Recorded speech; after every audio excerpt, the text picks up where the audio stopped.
Hello, everyone. Thank you for joining. I'm Andrea Paulton. I am the Vice President of Marketing here at Techstars, and I am your host for the day. Welcome to Inside a Techstars Accelerator event. Special thanks to Jessica King for putting this on. She has been amazing, and we have tons of MDs for you to get to meet. So we're super excited that you're here. We created this event for you to give you a sneak peek into what it's like inside a Techstars Accelerator and take you a little bit on the journey. And it's a way for you to connect with the Techstars program teams. We have so many folks on this call with you today that you're going to get to meet some of the people that you may in the future work with. So do me a favor right now, just for housekeeping purposes. Can you go find the chat on your screen and see if it works and put in there what your startup does? A one-liner only, please. What does your startup do? All right, let's see. I've got people from Ireland coming in. Love that. All right, let me know, what does your startup do? Okay. All right, digital bank for e-commerce. Love it. Robot for dishwashing. Okay, well, I need one of those. So, I'll be your first customer. All right, we're going to get started. We'll begin with your very first sneak peek into what it's actually like in week one in an accelerator. With us, we have Keith Cami and Felipe Rubio. So if you guys can come up on stage and let us know what it's like in week one. All right. Thank you, Andrea, and thank you all for being here. I'm Keith Kamhai, Managing Director of I've been Managing Director of several programs at my time in Techstars. I've been here for 7 years, used to manage the Techstars accelerators overall, and have run our programs on Future of Longevity with Melinda Gates's fund, a couple of JP Morgan programs, and a wonderful program in partnership with Samvid Ventures in New York City focused on economic mobility. And Felipe will tell you a little bit more about that on the next slide. But I'm currently very happy and excited to be launching our new healthcare accelerator powered by Permanente Medicine, Mid-Atlantic States and Washington, D.C., focused on healthcare within a value-based care setting. So this workshop is not about our particular accelerators. It's about Techstars accelerators overall. But the quick plug for each of our programs is that this one is for visionary entrepreneurs who are meaningfully transforming healthcare delivery, making it more accessible, personalized, and efficient. So if you're building a healthcare company that might benefit from working with a group like Kaiser Permanente, have a look at that webpage. And then I'll ask our wonderful investment manager from our Samvid program to go ahead and introduce yourself, Felipe, and to say something about your program before we jump into week one. Thank you, Keith. Thank you for the intro. Hey, everyone. I'm Felipe Rubio, the investment manager for the Economic Mobility Program powered by Samvid Ventures. We're also running in the fall of this year, starting in September. As you know, apps are currently open, and we are reviewing applications and doing interviews on a rolling basis. But as Keith mentioned, our program is really focused on entrepreneurs designing solutions that generate greater economic mobility for low to moderate income Americans. So the 60% of Americans who are living paycheck to paycheck. We're really looking for solutions that help people to increase earnings and savings, reduce costs, and generally just improve quality of life. So these come from a wide variety of sectors, could be but not limited to personal finance, future of work, health and wellness, property, technology, legal support, and beyond. Thank you, Jessica, for dropping in the chat. You can see the program website for more details, and we have an event tomorrow, an alumni panel, if you want to join as well. I'll pass it over to Keith. Terrific. Okay, so what I'm going to do now with the rest of our time is give you some context on particularly the first week of a Techstars program. Stepping back though first into the overall 13-week arc, and across the top here you can see week 0, 1, 2, 3 out to 13 of what happens during the accelerator. And then I will point out that to the right it also says and beyond. Life with Techstars doesn't end at the end of 13 weeks. That's the opening of the door into a life of, we call it Techstars for life, but a life of working with us as alumni in a bunch of different capacities as well. But we're zeroing in on the Accelerator experience and in particular on the first week. But the context is that the first few weeks of an Accelerator, we consider the slow down to speed up stage, which is always counterintuitive for a startup to ever do because you have to move so quickly as a startup. But the idea is that by taking an intentional step at a particular point in time to take stock of what you're doing and where you're heading, because it's one thing to move fast every week, but if you're moving fast in a direction that's not optimal for where you're headed, you could waste a year down the trajectory of a wrong go-to-market strategy that wasn't going to work and was probably knowable in advance, or a wrong tech stack or hiring decisions. And so we really want to take a moment to step back, think about the strategy, and then get ready to move quickly. We do that in 2 stages. In week 1, which I'll show you in more detail, we do a bunch of workshops and get you really thinking about your strategic plan and how to describe it.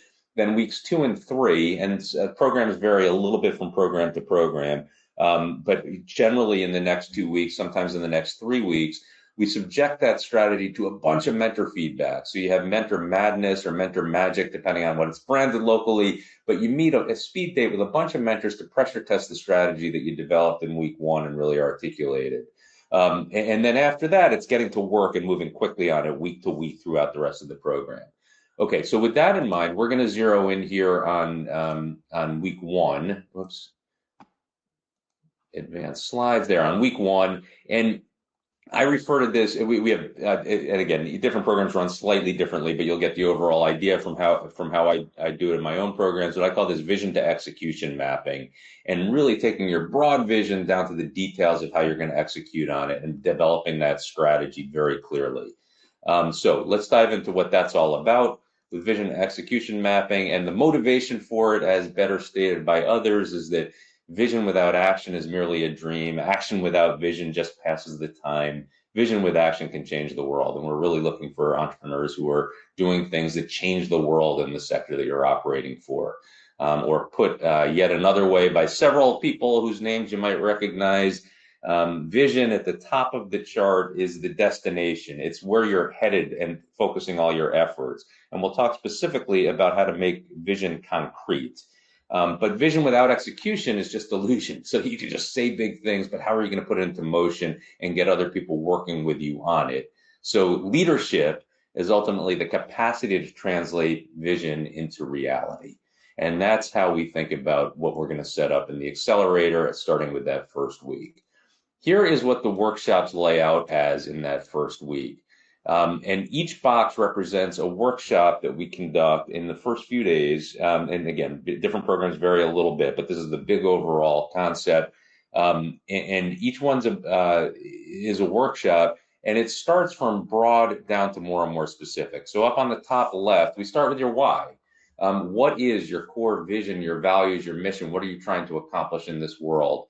Then down the left side, we talk about this in different milestones, timeline milestones. And so I like to do that in terms of, 5, 10 years out, what's your big, hairy, audacious goal, as it's put, and make that concrete. How big is it going to be? What can it be if everything goes right? And then that, by the way, you might not know exactly how you're going to get there. It's so far out, but possible that you can't create the exact map. Then further down, we'll move out to the next 2 milestones. And I like to think of this for startups. We think about it in terms of your next 2 rounds of financing. In a business strategic plan, if you've done corporate planning before, often that's a 1-year plan and a 3-year plan. In startups, the calendar year isn't that important. It's really the amount of time you have and how much progress you need to make on the resources that you have. So that might be your next round and the round after that. And so in the bottom left, we're thinking about our very next round. What do you need to raise at what time, in what time frame, in order to make enough progress to get to the goal after that? And so perhaps in using venture terms, that might mean like you got to raise your pre-seed round next, and then your seed round, it could be milestone 2. And we get very specific about where you need to be, what traction metrics you would need to hit in order to attract investors at the stage you're talking about in both of those rounds. So we're starting to get very concrete the further down the slide we go in these workshops on where you need to be when to be able to pull off the round that you're talking about. And then in green is all the how. This is the work that needs to get done. And get very specific about defining the customer. Who's your ideal customer profile who you could sell today and close deal after deal? What's your revenue formula? How exactly do you make money, and how does that translate into your financial model? How do you explain it in a brief elevator pitch? What are the KPIs that you're going to measure that are leading indicators to indicate that you're on track? And through little experimentation, you can move the needle on making progress more quickly in a way that can be demonstrable out to others. And what are the big rocks you need to accomplish, those things that you're going to get done this week no matter what? And then what are all your assumptions about the business? Some of those might be validated with data, some might be unvalidated assumptions, some may be very important, some might be less important. And all of that goes into setting up your conversations with mentors in order to pressure test the strategy, be able to clearly explain your strategy and pressure test it and get their feedback. Because if a mentor can understand what you're doing concretely and you can articulate it well, then you might get some feedback from someone who's been in that category before. Wouldn't it be wonderful if you're building, say, a healthcare company to know that, oh boy, there have been multiple attempts in this sort of a go-to-market strategy you're talking about, and most of those didn't work out. However, over here, there's another way to get this paid for that maybe you're not even thinking about. I can say from personal experience in my own startups, and one of my startups we raised $50 million for multiple rounds.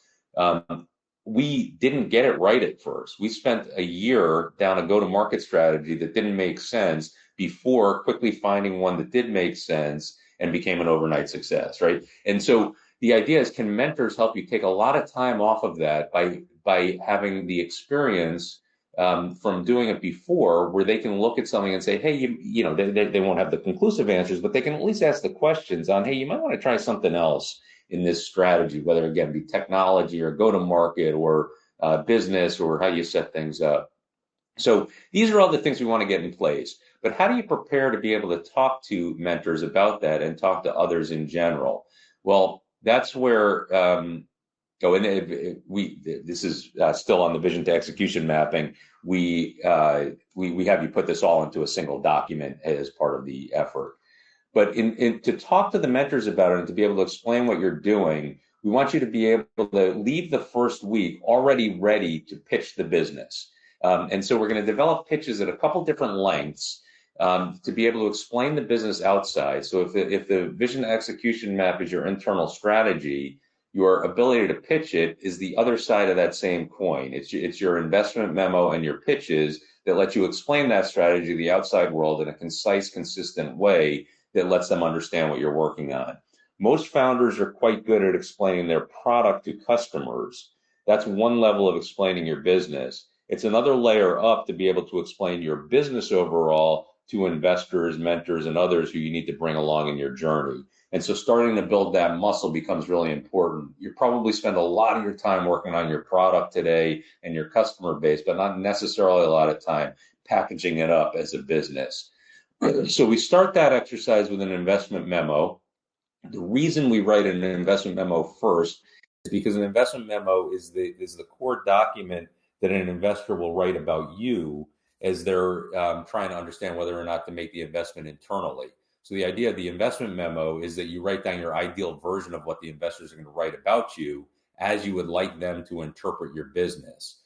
This basically takes your strategy and turns it into a series of clear, persuasive facts about your business that explains it in different areas. And you treat this as your message guide. So what goes into an investment memo? Well, it's all the things that you tend to know that you want to talk to investors about, but we have a template for this. I won't go through this in detail, but this tends to be what an early stage investor will be reviewing about your business and writing up about you. So the goal is to write your preferred version of how they will write that about you, so that whether you can give it to them or at least use it for your messaging. What is the problem? What is the solution? Why is your team the right team? And so on. All of that goes into, and again, we're still in the first week, so we're moving quickly in week one here. We're covering a lot of ground, strategy into investment memo, and now into being able to pitch the business. And we want to leave the first week with an initial draft of 2 lengths of your pitch.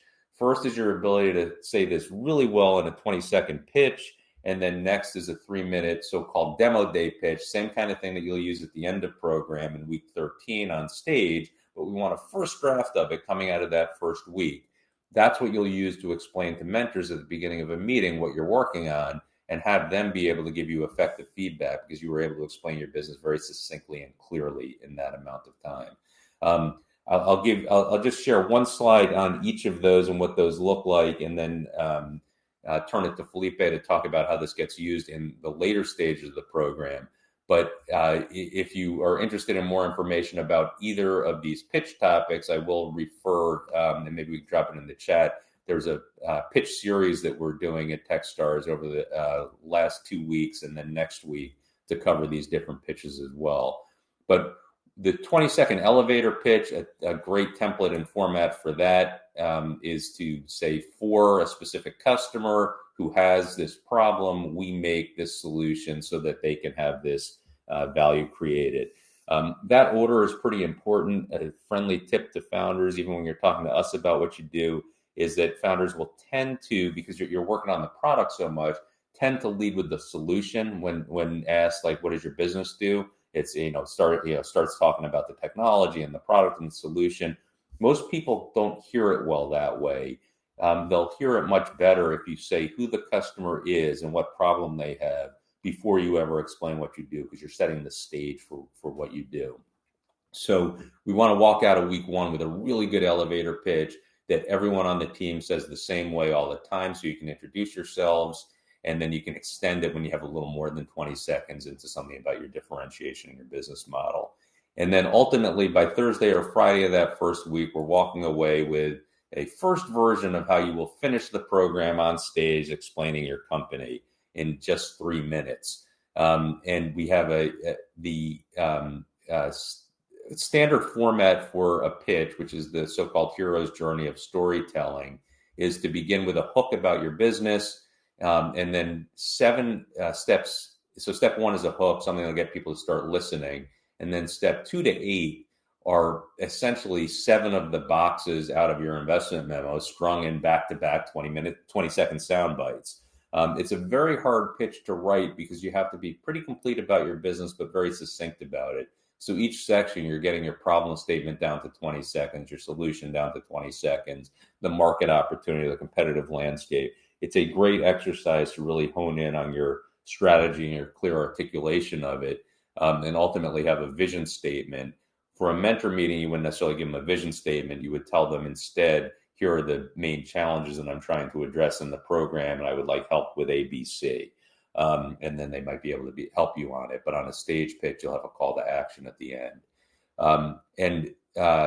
So that's kind of the, again, brief overview of the week 1 activities. And it's a intensive week, as you can imagine, where we're going back to back with sessions. And again, each program is a little bit different. They might not do all these workshops. I tend to run the AP class version of this stuff because I want to make sure everyone's moving quickly. Some of our MDs might give you a little more breathing time in between workshops, but I want to get a lot of work done. And I know Felipe in his program, because I had the pleasure of hiring Felipe for the Samvid program, runs the same way as well. And so we think it's a great way to set up and really get you set for meeting with mentors. All Techstars programs do this same general arc, though, where there are some core workshops that we all do to get you ready to get value from the mentors.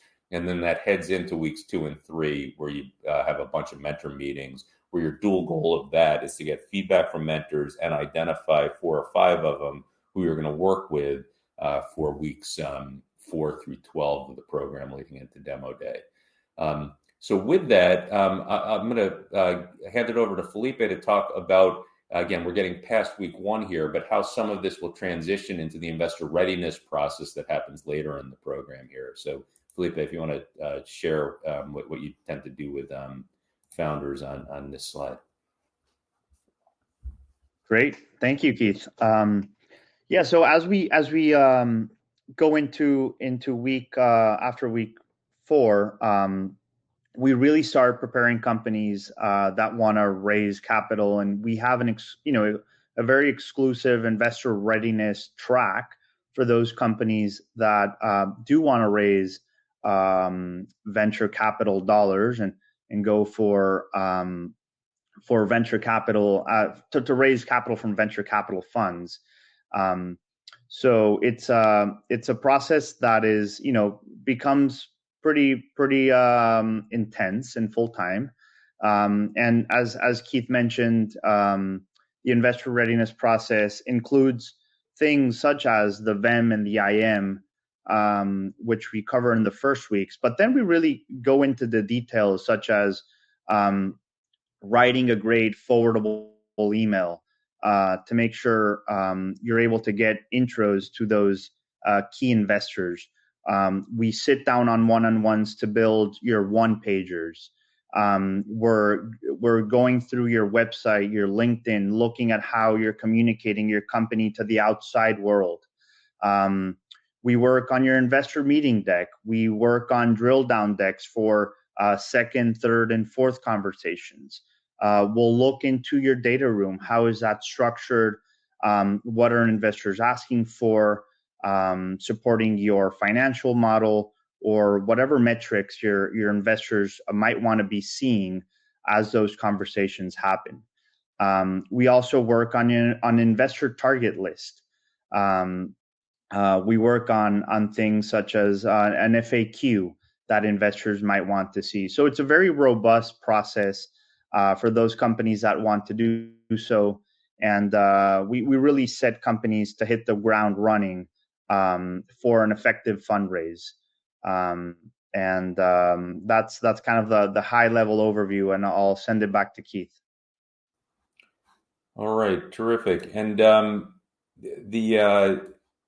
guess the last thing here is just to plug that we have two. There are multiple Techstars programs with applications open now. You can see them all on the Techstars Accelerator page. The two of us are running programs again in healthcare and economic mobility, respectively, and on either of our web pages, which you can get to by the links in the chat, or by searching Techstars Permanente in my case, Techstars Samvid in Felipe's case, they'll come up, and you'll be able to get to a lot more information, including workshops that we're holding and recordings of those about details of the programs and how to apply and more information. So I encourage you to have a look at that. And I think we are ready to move on to the next session, or Andre, if there are any questions from the audience that we should be filling in here, I think we got a couple minutes left as well.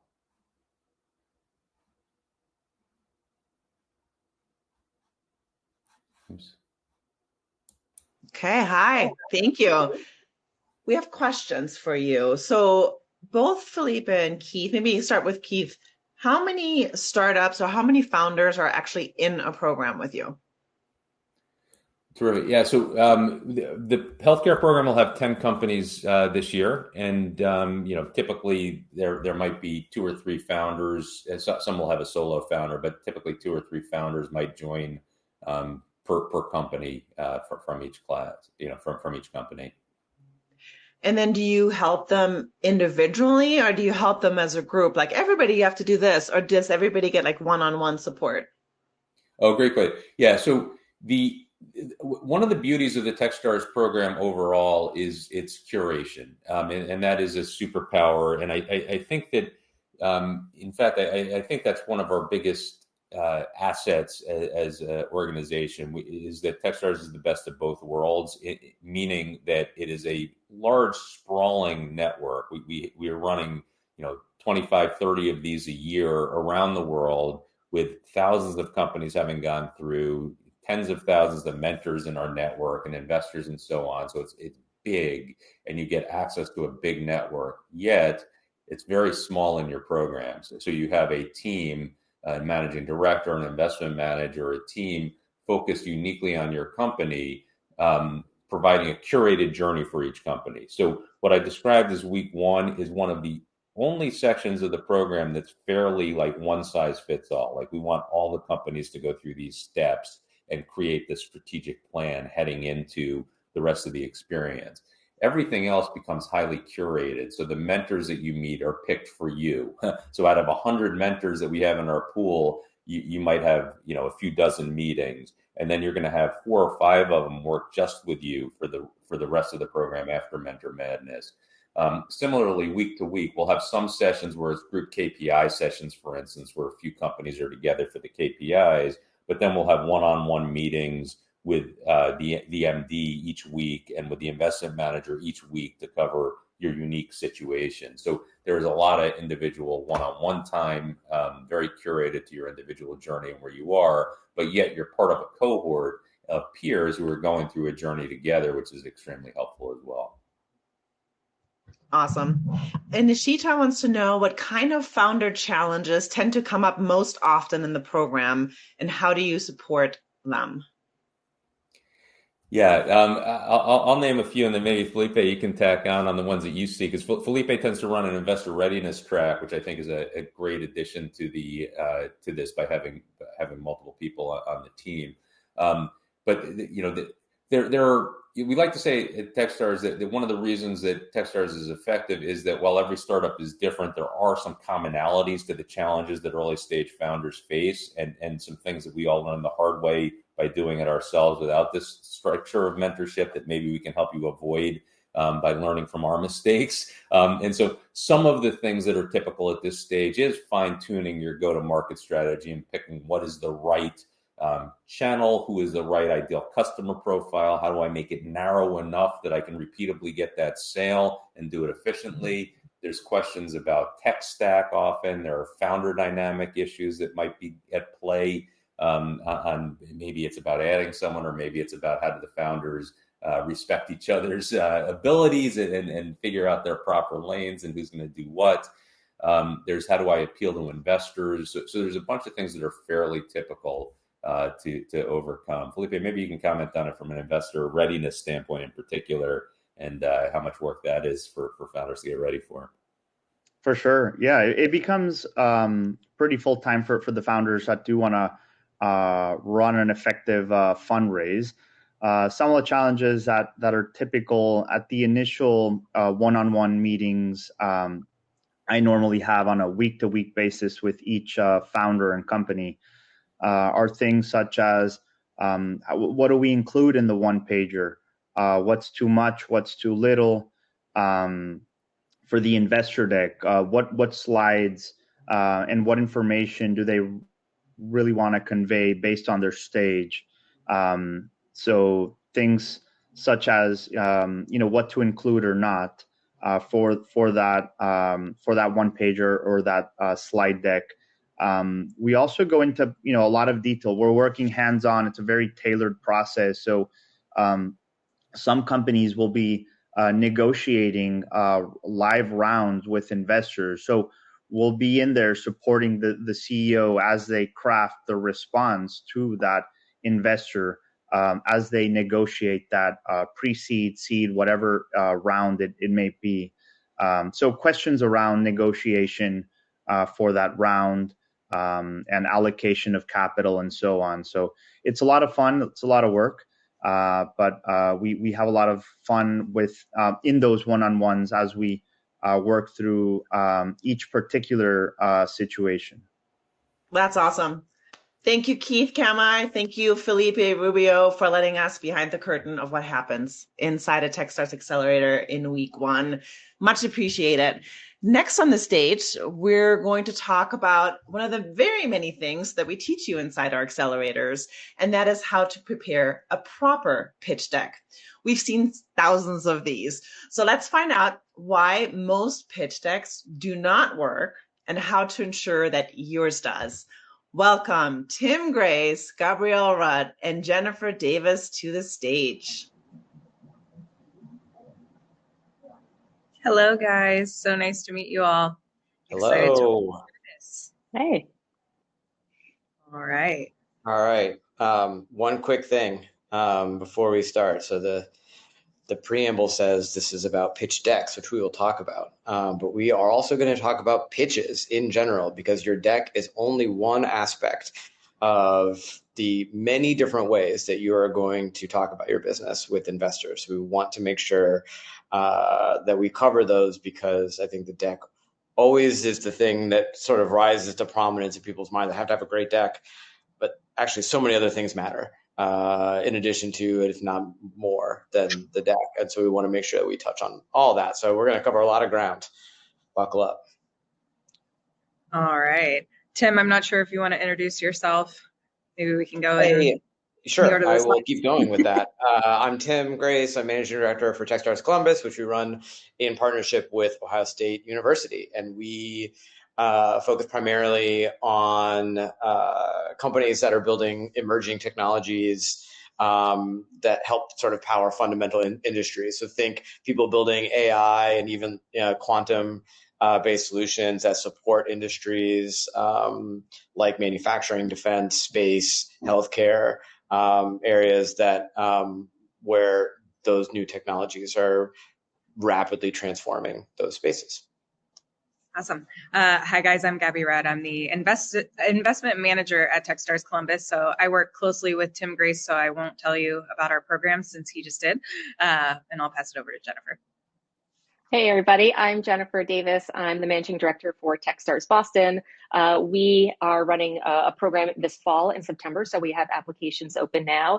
And we're a more generalist program, but we tend to sort of lean into and leverage what we have right in our backyard in Boston. So we tend to see a lot of companies in the healthcare space, climate, sustainability, seeing more and more in the prop tech space, AI, ML, you name it. But at the end of the day, we're looking for great founders who we can help support and scale their businesses. Awesome. Good plug for your program applications. We also are running a program in the fall, so I'm going to slide that in there. Please apply. Look at all the different programs, see what fits your business best. We love to read through these applications. So, all right, let's jump right into it. So, as we're talking about pitches, so pitches come in all different flavors. It really kind of depends on who you're pitching to and how you're pitching. And so today we're going to talk about sort of the different pitches that you'll come across as a founder, how to tailor these pitches based on who you're talking to. One thing I'll say is that you wouldn't pitch your business the same way to an investor that you would to your grandma. So that's kind of the example that I will use for that as you're thinking about how you're going to be pitching to different people. All right, so the most common pitch scenarios, it's not always a demo day, it's not always an investor meeting. It also requires outreach to investors, whether that's a cold email or a warm email to people interested in your business. So we're going to go through each of these in specific slides to talk more about them. So let's keep moving.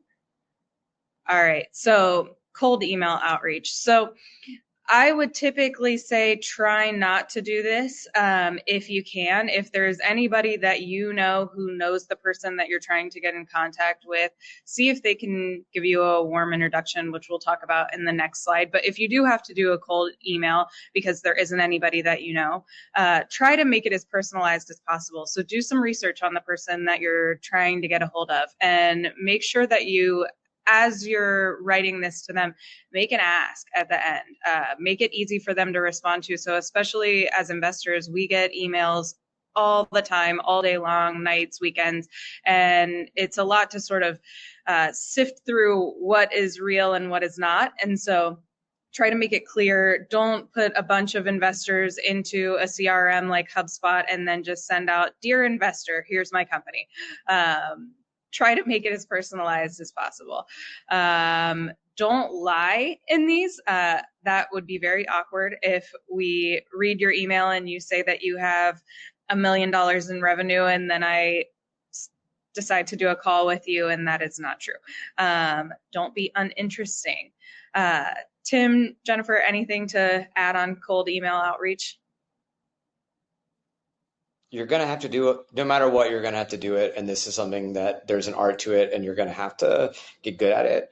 And a great cold email can open doors that you would not expect.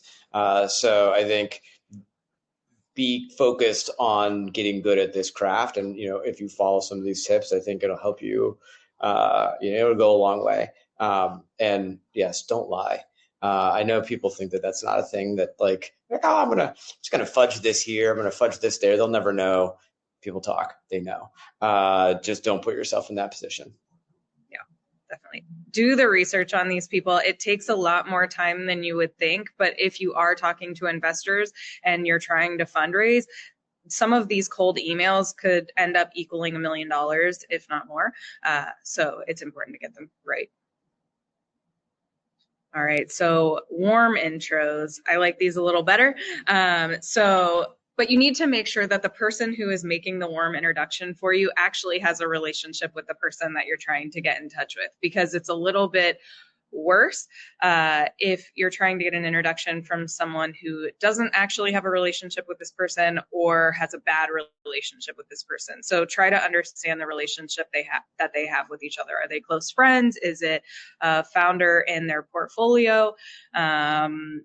Did they have a co-founder breakup? There are a lot of relationships that can either be good or bad for you. So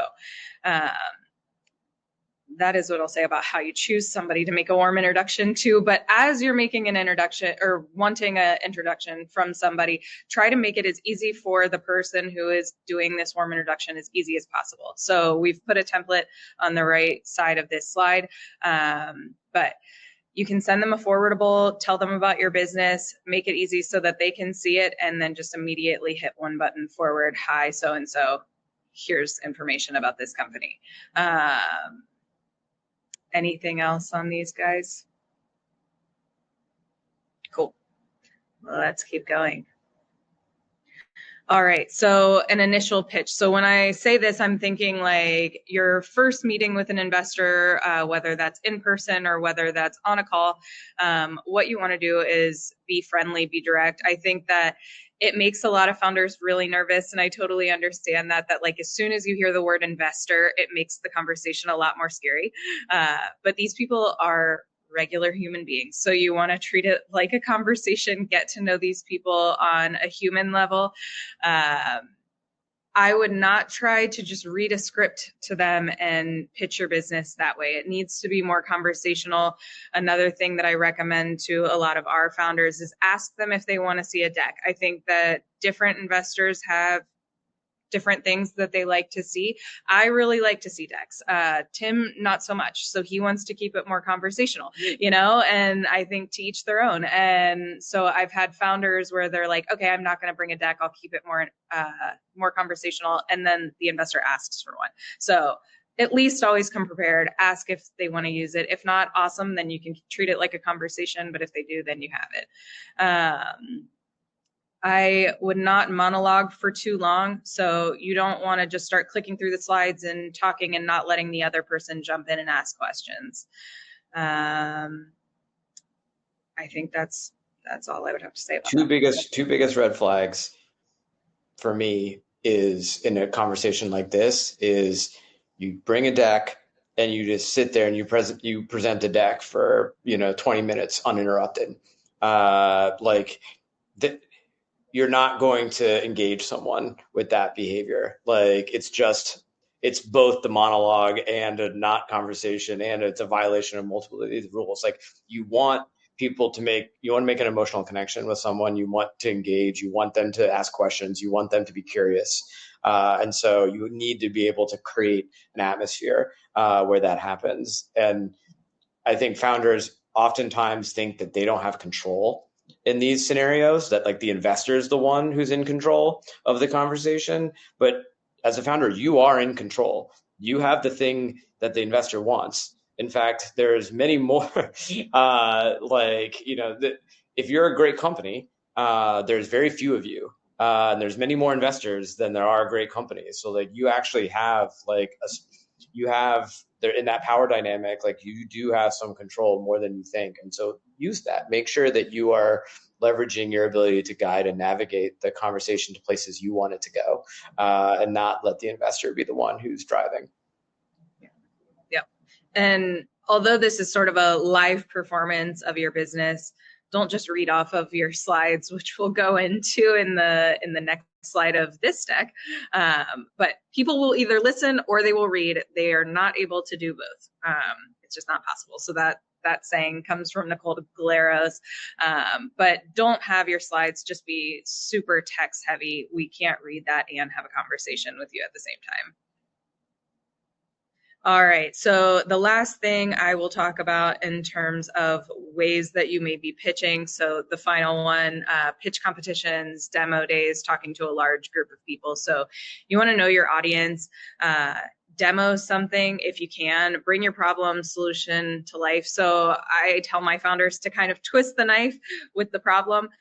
Make the audience feel something, especially during a pitch competition or a demo day, that they're not only going to hear from your company, they're going to hear from multiple. And so they need to be able to, why should they remember yours out of all the ones that they heard that day? And what from your pitch are they going to take home with them? So people can typically remember 2 to 3 things that they're going to hear in your pitch. So what are the things that you want them to leave with? Bring the flair. This is your chance to use bells and whistles during your pitch. Don't use existing pitch decks for these. Try to make it specific to the audience that you're speaking to. I see a lot of founders mess up in that, where they kind of create these Frankenstein decks where they've done pitches in different ways and they end up picking slides from each of them and shoving them all in one, and it becomes very confusing for the audience. And so try to create something new each time you do this. Don't use a lot of bullet points. Don't use a lot of text. Don't use a lot of complex charts. What you're trying to do is get them to feel something and want to have a conversation with you at the end of these pitch competitions. Jen, Tim, anything else to add? All right. Yeah, you got it.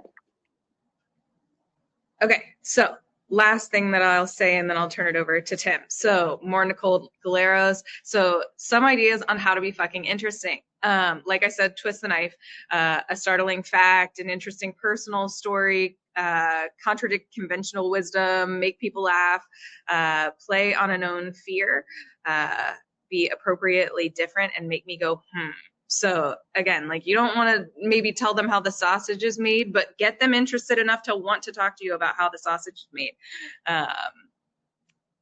That is it from me, I think, guys. I will turn it over to Tim. If you don't know who Nicole Galeros is, she is one of the OG managing directors at Techstars. Here, I think, about a decade, and has some of our best content around crafting pitches. So we are going to borrow liberally where we can from the masters that come before us. Look her up. Yeah. Okay, so I'm going to power through storytelling because this is like a real point of passion for me. I think founders, that when you think about storytelling as a founder, oftentimes you can be a great storyteller as a founder and not have a great business and end up raising more money, from investors and folks that have better business than you because you're just so good at storytelling. So the perfect, combination is to be great at storytelling and have a great business. And I think in general, you need both, in order to successfully, fundraise and guide your business, through that process. So I'm going to sort of demystify this a little bit. How can I advance this slide? Here we go. So no one invests in decks. Decks are just an artifact. Great stories are the things that inspire people. I think if you've heard the saying, sales is transference of emotion, between people, like that's exactly what you're doing. In every conversation, every interaction that you have, that is ultimately the goal that you are shooting for. So think about how you're going to be able to effectively do that, and that's where storytelling comes in. So I'm very, very, very bullish on this. I probably annoy our founders quite a bit with how much I beat this drum, but I think that great stories require great writing. And like, you are at your best when you are having a conversation with someone one-on-one about your business. And so the next best translation of that is writing out long form what that conversation would typically be like. When I'm having this conversation and someone's really connecting with the problem, or like hearing my personal story, or in love with my traction or whatever, like, how am I saying that in those conversations? Like, commit that to writing, and do that before you create any deck.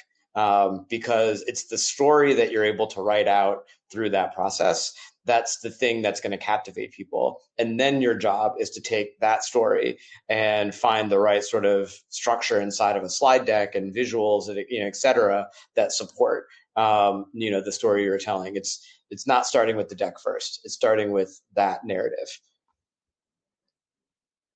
I'm going to keep going in the interest of time, but Gabby, Jen, you just like literally unmute and start screaming at me if you want to stop and say something. Otherwise, I'm gonna power through. So the best pitches have a few key components. One is a big vision for the future. I want to know what the world is going to look like when you have hit the apex of your company. Like everything goes right in the business. Like what does the world look like in that version of your company? Like I need to understand that, to understand how big of an impact that you can have, because as venture investors, we want to invest in companies that we think can be category defining, transformative, businesses. So you need to help me understand what that world is going to look like. It's a big part of your story. But also critical is you need to help me understand, even though you've got this big vision way out here, you're going to change the world. I need to understand today what's happening in the business, what momentum that you've created in this moment that demonstrates to me as an investor that you can actually generate velocity of good things that are happening in business. It doesn't have to necessarily be revenue traction. I'll talk about that, but it has to be some version of like, look back the last 30, 60, 90 days, you've got real momentum. You got to tell me where you're going. What's the next big milestone you're trying to hit in the business? Don't tell me that you've got, I want to raise $1 million so I can spend 50% of it on hiring some engineers and building some features, and then I'll raise again after that. No, don't tell me how you're going to spend the money. I want to know where it's going to get you. Like what is that next big milestone that you're going to hit inside the business? And like, why is that milestone important? How does that help you sort of get to where you want to go? Okay. So again, this is probably a little bit of personal bias for me, but I think that big visions and being able to sell a big vision is more impactful than your ability to describe, the market in sort of the traditional terms, like the TAM, SAM, SOM stuff. Like, again, I'm not saying that isn't valuable in some contexts. It is. But I think if you only rely on that, and you aren't actually telling the big vision, if you're just basically saying, hey, I'm building this thing and I think this market's going to be really big, but you don't actually like make me feel what the world looks like when you've captured all of that TAM, then it just feels like a slide in a deck, and it doesn't necessarily feel like I understand the vision that you have, for this business. So I need to understand the scale of your ambitions, and that comes from something more than just a TAM slide. So like example here, just pulled this, I think this is again from one of Nicole's old decks.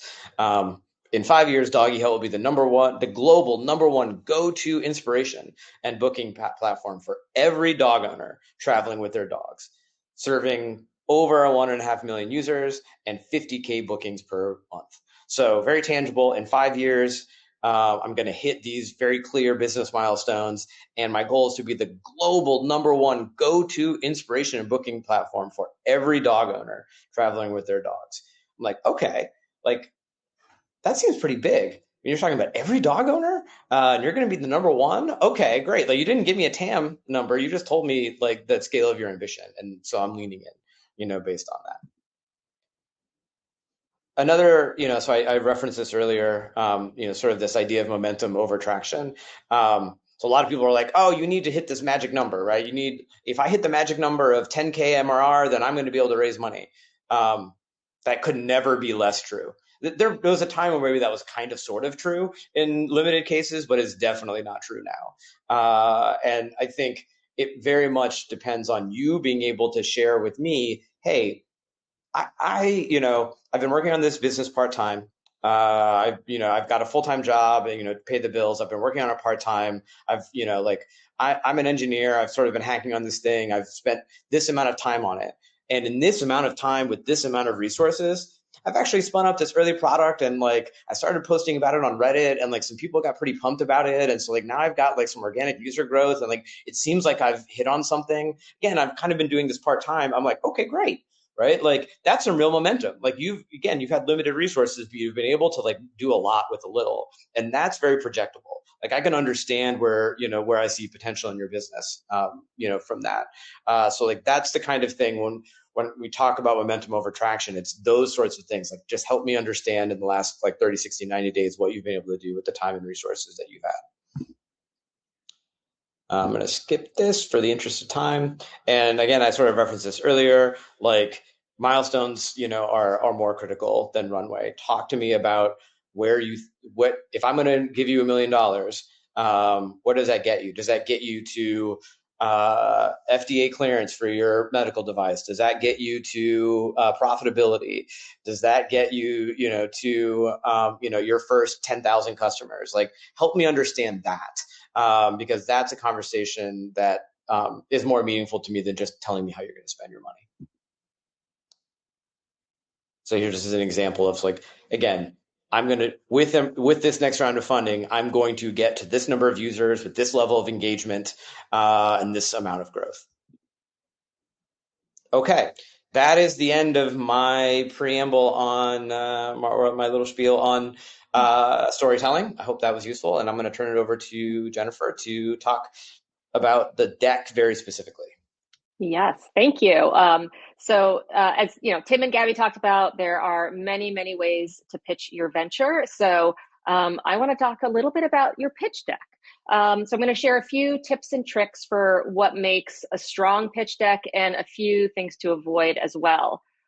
So at the highest level, like the 3 things that make a really strong deck, the first is like it needs to be clear. Like investors should like immediately understand what you do. It needs to be really concise. So obviously in this case, like less is more. Every slide should really serve a purpose. You want to avoid the like wall of text where there's like so much information, because all of that is actually going to kill some of the engagement. Like the sad sort of truth is that most investors, like if you're sending a deck in advance, like they're going to spend like 3 minutes per deck on the first pass. So like you really want to convey like the most important things. And then finally, as Tim was talking about, your pitch deck should really tell a compelling story. So you want, it's not just, a set of slides, it's really a narrative that's going to convince investors to believe in what you're doing. All right, so some do's and some don'ts. All right, so the very first thing you want to do is actually like clearly define the pain point with the problem. Like show like who is suffering, why it's painful, why it's like an urgent issue as well. If you have data, like use the data to prove that it's like real and it's growing. You want to hint at why the existing solutions fail. And what you're really trying to do here is set up your solution as the obvious next step. So you want to ensure that the problem sort of naturally flows into your solution, and it should really feel like the perfect answer to the issue. Then you want to go right into your solution. It should be like clear, 1-sentence summary of what your solution does, and it should directly connect to the problem and how it solves the pain points that you just described. So you really want to highlight your unique value proposition and how you're differentiated from the existing solutions that are out there. Then on the sort of business model side, market opportunity. So, how will you make money? Like investors wanted to see that, your revenue model is clear and it's scalable. And they want to know, like, is this big enough to be interesting? And this is actually crucial because even if you have like the best product, if the market's not big enough, it's not going to be a venture scalable business. So investors really want to see that there is this sort of big exit opportunity.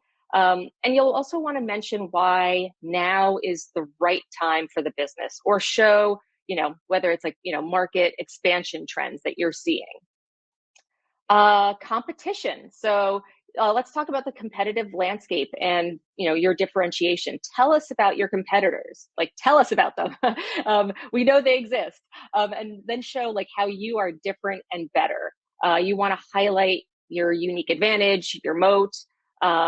And then you're going to want to go right into traction. Show us the proof that it's working, or why it will. So obviously some of you are a little bit earlier. You may not have some of those proof points just yet, but investors want sort of those credibility signals. They need some sort of validation, or at least strong indicators that customers want what you're selling.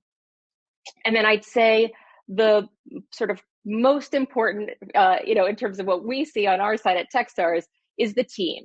So why are you the right people to do this and build this? So is it your prior work experience, your education? Do you have lived experience with this problem that makes you uniquely qualified to build this business? At the very earliest stages, investors are investing in the team. So like, we understand that the product or the solution may pivot and change. So like, we want to know, like, is this the team that's capable of actually handling that? So those are, I'd say, the key sort of do's in your pitch deck. And then a few don'ts. So I mentioned this before, but no text heavy slides. Like, you're going to lose investors here if it's just that wall of text. I'd say for an initial, introduction investor deck, no more than 15 slides. Again, like, keep it short and sweet, convey the key information that really gets the investors excited to want to learn more. So you're not trying to just give them everything all at once. Like, give them enough information to just get excited that they want to have that conversation with you. Again, like, if you have an unclear problem or pain point, if this isn't like crystal clear, then your solution's actually not going to make sense. So make sure you really identify that problem or pain point so that your solution really is compelling. And then finally, a red flag when you say, I have no competitors. Like, show us that you've done your homework on the competitive landscape, but also at the same time, like, present yourself as a game changer that will actually capture the market share. And I think that's about it. Tim or Competitors Gabby, are good people. Like to add, like, competitors mean that other people see a market opportunity and there's something to be solved there. Like, no one's so doing the more it. you say there's no competitors, the more it makes me think, oh, then why should this even exist if no one's trying to go after this? Totally. One thing that I'll add, and I actually put this in the chat as well, but Jennifer mentioned traction, and I want to highlight that traction doesn't just mean revenue. It can mean a lot of different things, and I even see that sort of mistake being made in Techstars applications that I've gone through, where there's a spot for notable traction, and that gets left off because you guys are early stage and you don't have revenue yet. We want to see the work that you've been doing, whether that's product traction, whether that's like customer discovery calls that you've done, LOIs, anything. We want to know what you've been working on. Anything else?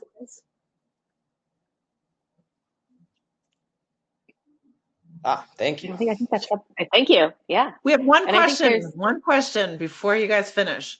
Yes. When you bring a deck, do you bring two decks? You bring one deck with less words on it. That's your presentation deck. And then you have a leave behind deck that's longer with more information on it? Yes. And you're probably going to have many different versions. Like Gabby talked about, like the demo day version. Like, okay, yeah, you're going to have a version that maybe that's a 1 minute version that I have to go do on stage for this competition, and I have a 3 minute version that I do for Techstars, and I've got the teaser deck that I send ahead, before investor conversations, and I've got the leave behind deck, that you just mentioned that has more details. Like, there's a lot of different artifacts that you're going to need to create, and having different decks for different purposes that aren't, as Gabby put earlier, aren't Frankensteins of each other, that are purpose driven around the thing that you're sending it for, is definitely essential. And please, if you are going to try to send a deck to an investor before talking to them, do a teaser deck, not your full deck, because then you can own the narrative. You don't want them looking through your whole deck and making their opinions and assumptions on their own. That at least then, if you have a meeting with them, you can walk them through it. And your default assumption is any deck that you send to an investor is going to be shared with a bunch of other people. Like, that's your default assumption. So like, you have to be comfortable with that teaser deck in the level of depth of sharing that would be okay if a bunch of other investors that you don't know saw it. Sounds good. Do you guys want to wrap up this last slide and then we'll have the next team come up? Yeah, this was just some additional resources. So I think this video is going to be, recording is going to be shared. So if anyone wants just to click on those links, then feel free.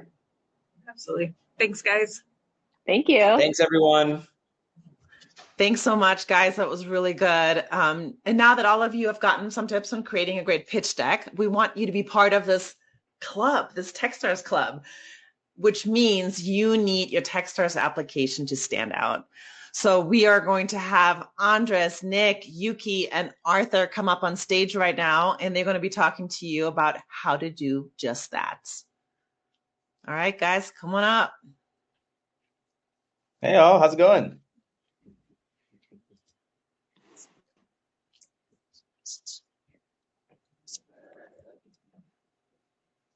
All right, should we go ahead and get started? I always feel weird. I feel like we should be having more interaction from the from our audience, but that's not the case. Well, thanks all for joining. Today we're going to dive in deep on how to make your application stand out. Like I said, I'm Arthur. I'm from the Future of Food program. We got Andres and Nick also here. If you guys want to give a little intro about yourself and your program, I think that's probably a great place to start. All right. Well, I am Andres Barreto, Managing Director of the programs in New York. We have two programs in New York, one that is vertical agnostic and industry agnostic, and another one that is centered on economic mobility. But in the past, I ran Techstars Boulder, Techstars Miami, and I went through Techstars myself in 2011 as part of the first ever New York City program. Hey everyone, I'm Nick Culbertson. I'm Managing Director for Techstars AI Health Baltimore. It's a new program. We just started our inaugural class, but running 5 more programs over the next 3 years here in Baltimore. We're partnered with Johns Hopkins University and Care First Blue Cross Blue Shield, really focusing on innovative technologies that are reducing the cost and economics and increasing access to healthcare and increasing outcomes. Like Andres, I was a Techstars alum. I went through Patriot Bootcamp back in 2014, and I've been a mentor in the Techstars network, but I'm a brand new managing director, and it's my first class.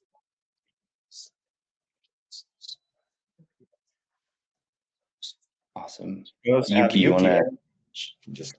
Yes, sorry, I'm on Uber, so my reception is really bad, but I'm the managing director of a Tokyo program, and then I just started last year. So hope to talk to you soon. Awesome.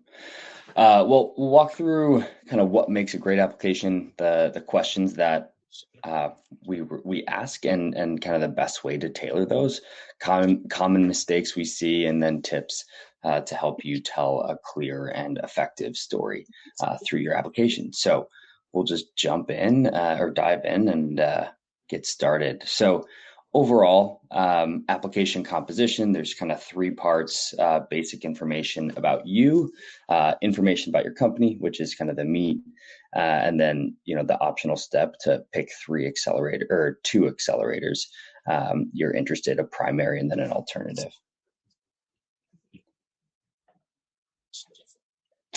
We'll dive into kind of the founder profile initially. Very simple questions, right? First name, last name, title. Biggest thing that I wanted to highlight here is make sure that your email is correct. It is shocking how often we reach out to founders that we're interested in and get a bounce back and aren't able to actually reach them due to a faulty email. So double, triple check that that's accurate. And then, right, current location, LinkedIn, so we can learn a little bit more about you, phone number if you want, and then, right, what is your status? Are you full-time? Are you part-time on your company right now? Andres, Nick, Yuki, anything I'm missing there? I would say for our companies planning for our program, stress on the email. While you have till June 11th to apply, we are reaching out to founders during the application process and providing feedback on their application. You can update your application between now and the end. And so having that open line of communication to create a dialogue is really helpful and to your advantage. Absolutely. All right, we'll jump into the meat of the application, just talking through kind of the company information. I think initially it'd be good for us to go around and kind of talk about what we're looking for in an application and where we like to start. Initially, I like to start with the problem that they're solving, understanding how big it is, the market that they're going after, and kind of how the team is best positioned to approach and solve this problem. I'll throw it over to my colleagues to dive in deeper. I think I rule out like 80% of applicants I'm exaggerating on 80%, but a big chunk of applicants at the problem question. And then whoever I didn't rule out by majority in the problem person, they usually get ruled out in the solution, mostly because when I'm asking about the problem, people describe the solution to the problem. So I have an example I like to give, and that's if I was creating a better mousetrap. What most founders put in for what problem are you trying to solve, they'll do something like, people don't have an AI-powered mousetrap that automatically attracts mice humanely. That's the solution. You're telling me the solution. I don't know who has the problem or what the problem is. The better version of this is restaurant owners in New York have a problem when the health department finds mice droppings in their restaurant because they get a lower health grade, their revenue plummets, and because everything's Google reviews now, they have to end up closing the restaurant within 30 days. So it's clear who has a problem. It's not restaurants, it's restaurant owners, and in New York. And then I twist the knife. I say what the problem is and the consequences of the problem. So that's what I'm looking at. Your goal is not to convince me to invest in the problem. It's just for me to understand. And then I'll be able to go read the solution and I will read the whole application. But if I have to do a lot of thinking and brain power to decipher what you're trying to say with the problem you're trying to solve, it is very likely I'll just move on to one of the other 3,000 applications I have to read today. Just adding on to what Andrew said, there are many industries that are hard to start a company. Starting a company is hard no matter what. But there are many industries that are even harder because of regulatory barriers, compliance, the difficulty of getting customers, long sales cycles. Healthcare is one of those difficult industries where you're playing on expert mode. You're playing entrepreneur on expert mode. And so the thing that I look at, in addition to what Andres was saying, was really around understanding how well you understand your customer and their willingness to pay. Now, the easy way to assess this is, do you have revenue? That's great. If you have revenue, it means that there's customers, you're solving a problem, then they're willing to pay for it. It doesn't always mean that, but that usually is the case. If you're getting revenue, that you're in good shape. You don't have to have revenue to achieve willingness to pay. The thing I look for if you're not generating revenue is, have you actually talked to customers? Just building on what Andres was talking about, have you gone and talked to restaurant owners and asked them about their mouse problem? Have you talked to them about how much they could save if they got rid of their mice? And have you quantified what a return on investment is if they had a better mousetrap? And just data around that on surveys, on number of interviews that you've talked to customers. I think one way you can really tank an application is you can have a really cool idea, really sexy concepts, technology that's like novel, and then present the application and say, yeah. And then I look at it and see how many prospective customers have you talked to. And if the answer is 0, most of the feedback we're giving is like, you need to go vet that there's actually a market here and that people are willing to pay this. Because the reality is that the goal of a business is to be financially sustainable to achieve your mission. And if you can't be financially sustainable, there's just a lot of really good ideas out there that will not thrive because there's not willingness to pay.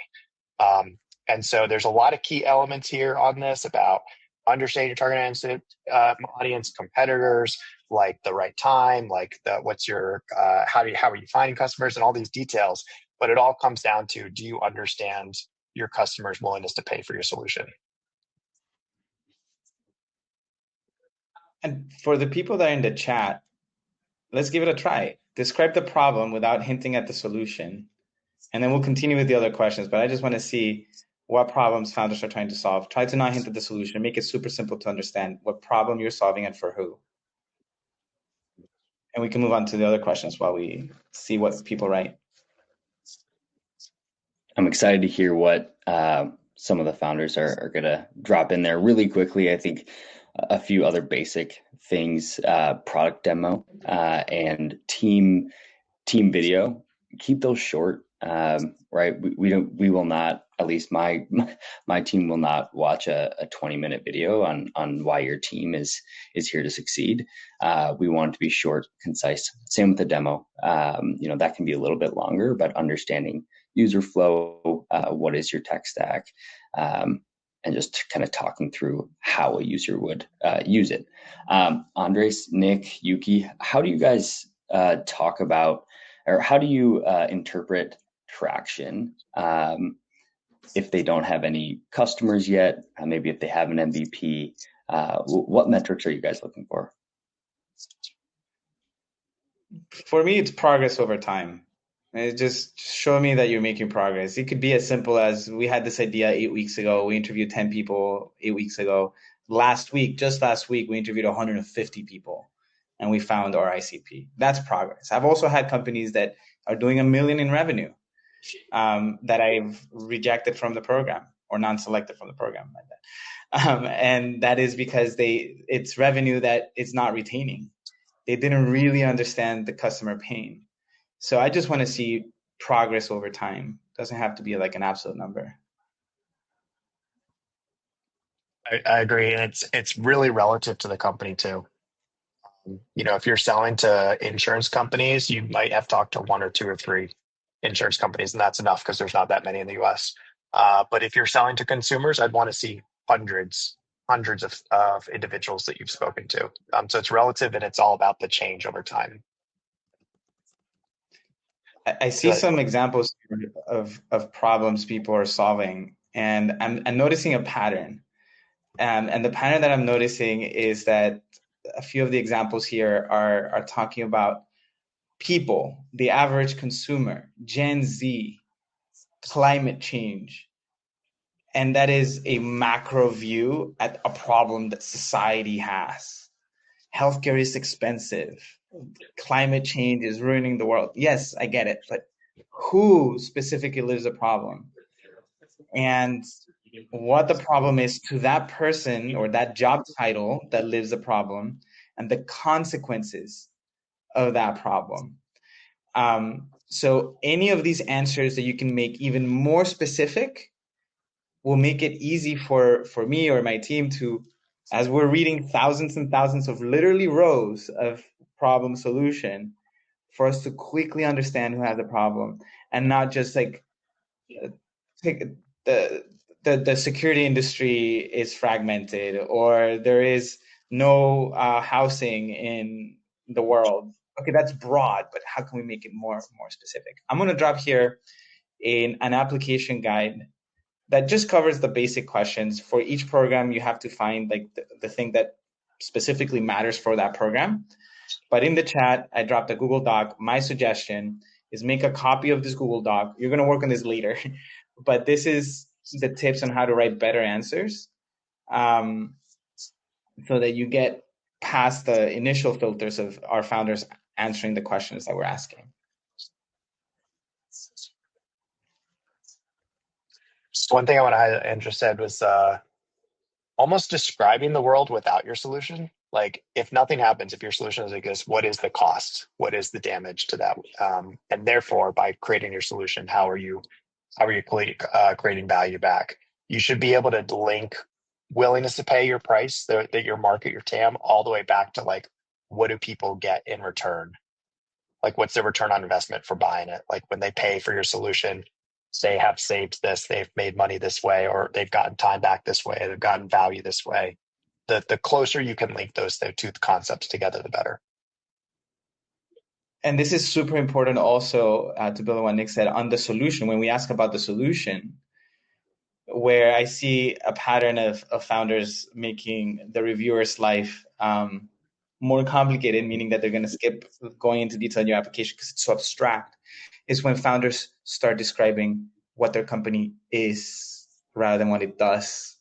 And there's a difference. So when you start saying, Mousetrap AI, that's the name of my fake company. Mousetrap AI is an innovative, disruptive technology that combines IoT, blockchain, and AI to provide the most advanced mousetrap in the market. It didn't explain to me what it does, only what it is, and it's a bunch of buzzwords. And it requires me to, as a reader, as a reviewer, to try to decipher what you just said.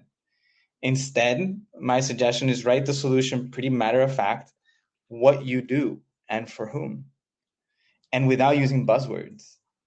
So if we have mousetrap, like a better mousetrap, here's my example of how to make it plain language, is mousetrap uses cameras and sensors to identify a mouse and trigger the peanut butter bait. Once the mouse is trapped, it will send you a text message and dispatch technicians to remove the mouse from your restaurant. I didn't use blockchain, AI powered, everything's AI powered now. And so that doesn't help you stand out. It's in plain language, what do you do for your customers and how does it work?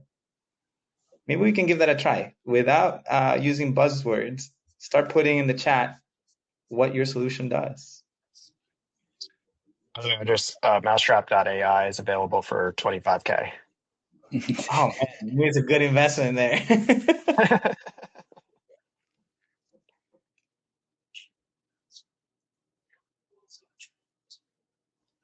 Michael Escu just said, don't use AI. And I actually think that's really funny. I think there's so many companies that are like, yes, my solution is AI. AI does this better. And it's such an easy thing to say, like plug in the blank and say AI is the solution. And it's just not the case. I talk it akin to like AI is just a tool. It's just software. It's just a means to an end. And it may be part of your solution, it may not, but by itself, AI is not the answer. And here I see a couple of answers here where they're starting with the is, like this company is your single source of truth. But you can do, basically you have it here, like somebody put here, MC Healthcare is building IMSI Finder to help patients. You can remove that to say IMSI helps patients automate documentation, and then we connect them to the most relevant healthcare providers. That is simple rather than saying we're building this, we're a platform, we're not what you are, but what you do. I like this one. Leto turns emails into actionable tasks for busy parents. Cool. So it sounds better than Leto is an automated AI powered platform for, oh my God, just what do? You automate tasks. Got it.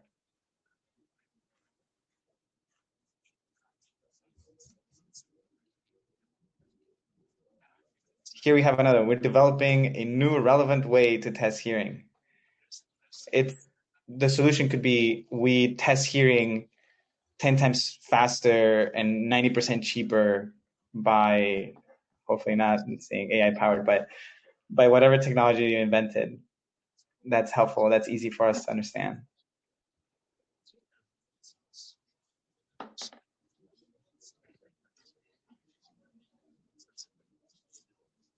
All right, there's more answers than I can go through because it's going really fast, but maybe we can move on to other questions that don't take a lot.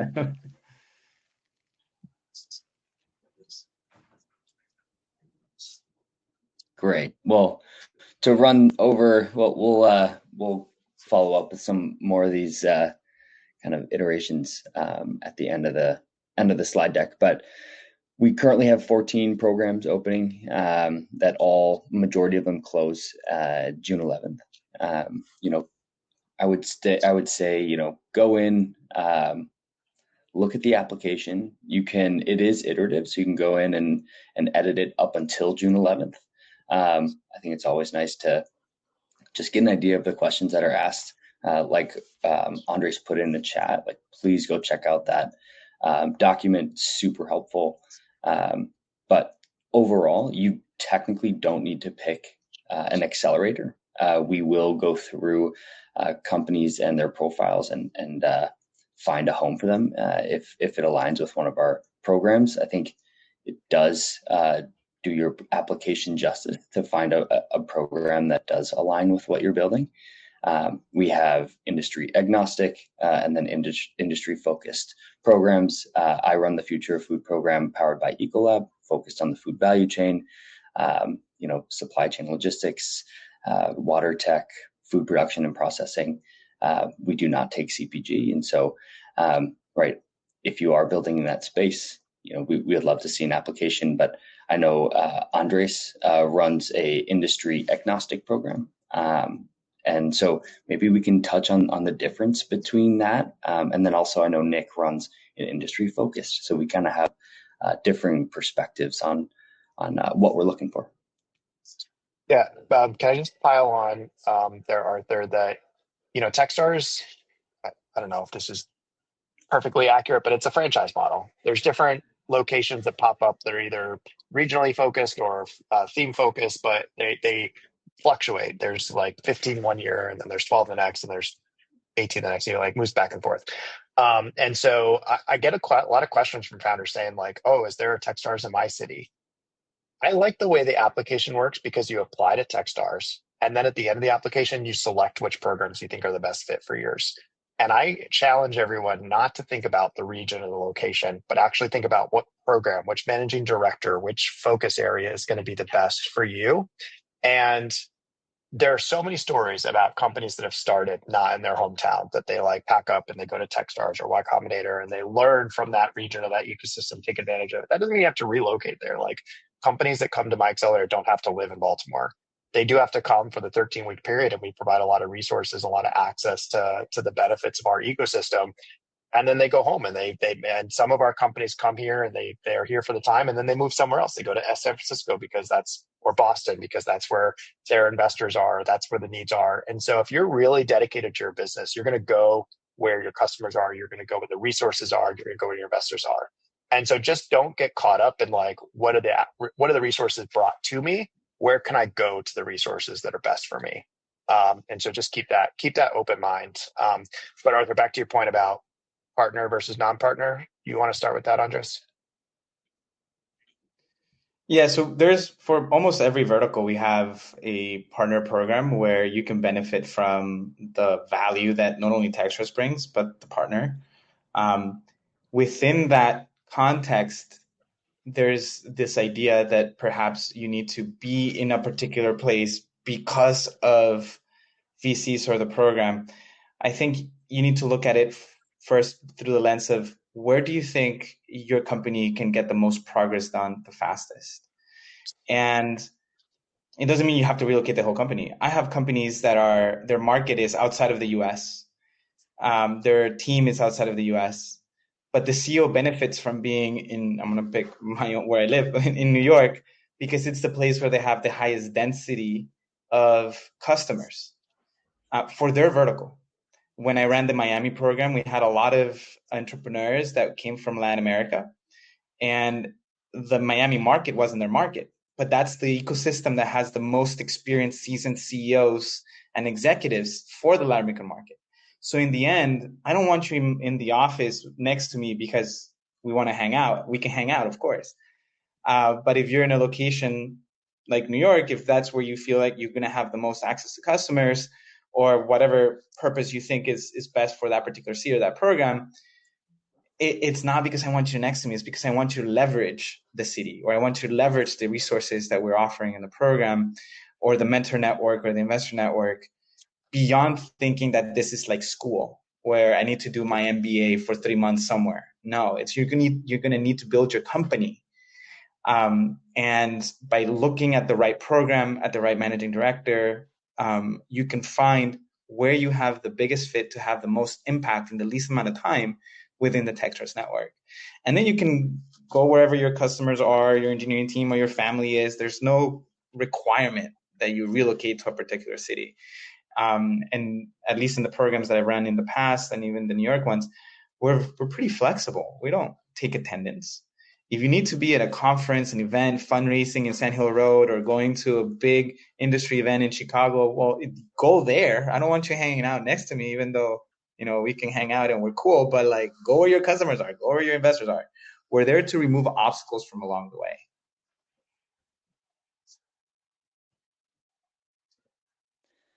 Yeah, I mean, I wanted to double tap on both of what Andres and Nick said. do your research. This will better your chance of getting into a program. Try and reach out to one of us to have a conversation, get in front of us, and get our thoughts before you do apply. But make sure you understand why you're interested in that program. Does your tech apply to it? And who do you want to learn from, right? A lot of people don't know, but Minneapolis, right, usually a flyover state, but has the most Fortune 500 companies per capita anywhere else in the United States. Majority of those being food, and manufacturing and some healthcare. But then same goes for Baltimore, right? You got Johns Hopkins, you got Care First. You have so many. It's a medical hub. New York, you got pretty much everything. So, that's a perk of New York. But just make sure you do your research. I think that's a really important part of why you should come to a Techstars program. And you can apply from anywhere. Like, the great founders can come from anywhere. You can be anywhere in the world and apply. It is not a requirement that you be in the US or that anything like that to apply to any of our programs. Or the incorporation. Yes, we only invest in certain jurisdictions, but that is not a requirement to get selected. We'll work with you to put the right jurisdiction if you need it. Absolutely. I completely echo what you guys say. Do you hear me? Yes, now we can see it here. Yeah, sorry for dropping off. But yeah, Tokyo program especially, and then Sydney and a couple of European programs. If you want to join the Tokyo program, you have to have a compelling reason why you want to be in Tokyo for 3 months to attract the investors, or you want to have the business alliance with Japanese corporations, or you want to recruit top talent. There has to be some familiarity or connection with the Japanese market or the customers or businesses or top talent, whatnot. So I think that's very important to do some research, especially in the programs outside of the United States. I'm going to drop, because I know we couldn't go through all the questions and all the answers that you all put in the chat. I'm going to drop a custom GPT AI coach that I built on top of OpenAI. Just put it in the chat, techstarsgpt.com. It can help you write a better application. Just feed it whatever you've written. That can be helpful.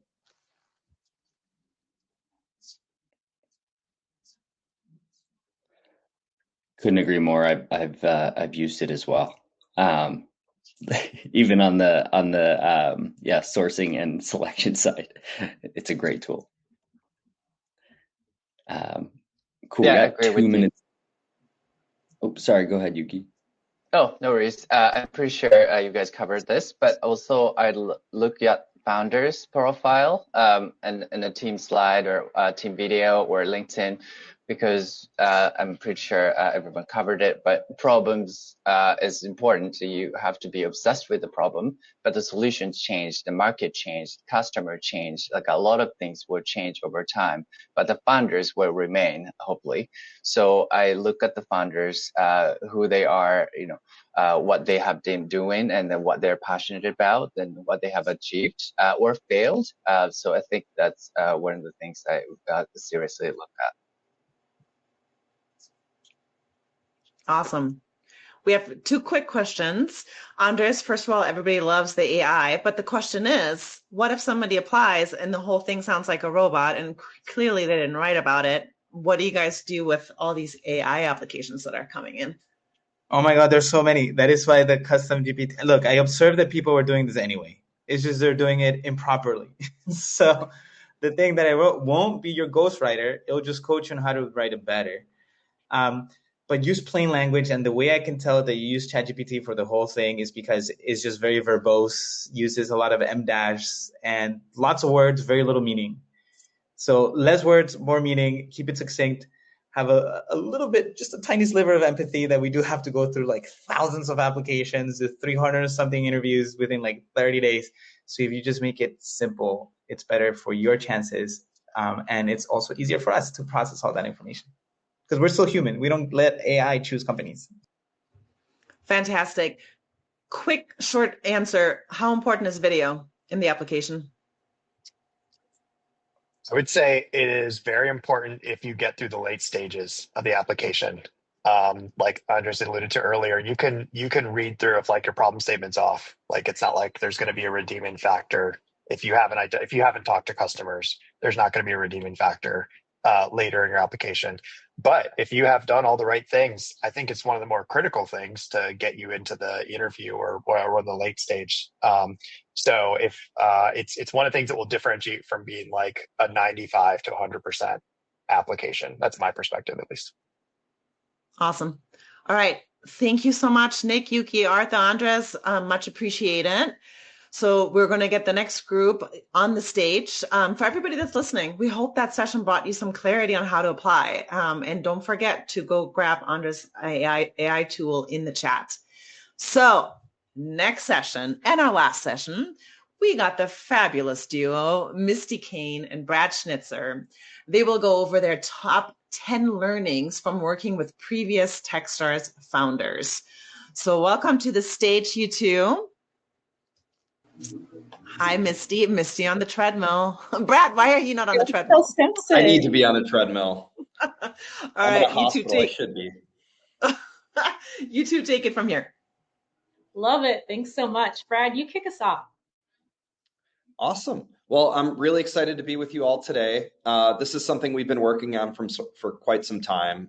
We've both worked with so many founders in the past, and you start to build some pattern recognition. As you start to work with some founders, you start to see what works really well, what doesn't work so well. So we're going to try to help you all today and kind of give you a little bit of a pathway. We can start with a little bit of a background.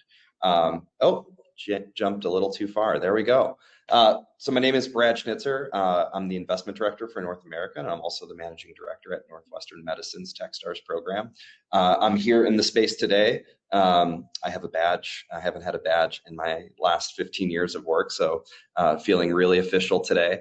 I'm also a local angel investor here in Chicago, and I'm a limited partner at Long Jump, which is a fund that was started by Techstars founders that have gone on, and they're now giving back and supporting other founders on their journey. I started Chicago Startup Week, which many of you may be familiar with startup weeks across the world. Ours here in Chicago has been going for about seven and a half years now. And then we started a local coffee meetup called 77 Coffees. We have 77 neighborhoods here in Chicago. A lot of the startup activity lives in 2 specific neighborhoods. So we're trying to expand that to all 77 neighborhoods. I also work at 1871 and University of Chicago's Polsky Center to help support founders. Misty? Awesome. Thanks so much, Brad. So my name is Misty Kane. I've probably either seen you in the chat or literally have seen you on some of the other webinars and things that we've done in the recent weeks. So if you're back, awesome. And if you're new, hello. I'm the managing director of Techstars San Diego, powered by SDSU. Yes, I live in San Diego. No, I will not apologize. And yes, she is doing today what we pay her to do, which is sunshine. I'm also the venture partner for Techstars Anywhere, which is Techstars' mostly remote accelerator. Our demo day is actually coming up in June for that particular program, so I'm very excited for those founders. I'm a recovering digital marketing strategist, which means that I just had the pleasure of doing digital marketing for an agency for a long time before becoming a founder. And then I mentored with Techstars for almost 6 years. If we ever have an opportunity to meet in person, I'll tell you that funny story of how I got into the Techstars ecosystem. It is gold. And then a fun fact, I was the business reality host for a show called Work. Actually, if you've heard me say this before, it was Work because it was created by MailChimp, which got purchased by Intuit, and then also Scout Productions, the creators of the new Queer Eye. And like Brad said, we are going to lead you through some things that we have seen that have made founders super successful that we look for also when we're sourcing for founders. But here's the thing. We want y'all to be super engaged. So, oh, hi, Brad. I see you. There's a Brad in the chat. Feel free to engage with us in the chat. Try and keep our eyes over there as well. I know that we'll have Andrea back to ask the questions to us. So if you have questions, go ahead and put those in as well. And then we'll do our best to answer a few of them before we hop off of this particular session. So we're going to kick it off with the number 10 thing that we see makes a really successful founder. And also, please know, you may hear some things where you're like, isn't that like number 8? But the reason why is going to be a little tweak of a difference. Just make sure that when you hear these things, take a couple of notes of how you could possibly implement this either in your application or in your startup journey if you're going after fundraising. So number 10 is they are obsessed with a problem, not a solution. And a lot of times founders are like, yeah. Be obsessed with the problem. And then we get a founder pitching to us, and the first thing they say is, my AI-powered doodad, which has the, and all they talk about is their feature or their AI or their particular solution versus, for this particular audience, I am solving this urgent and pervasive problem or desire. If you can focus on the problem, not get attached to what you're building, and then use curiosity and experimentation to find out, what can I do to best solve this problem? That we have found precedes success. What you are building, even though you are glorious founders, amazing people, what you're building is actually the least important thing about what you offer. I promise you, if I said, you know what, I'm going to offer you $1 million term sheet.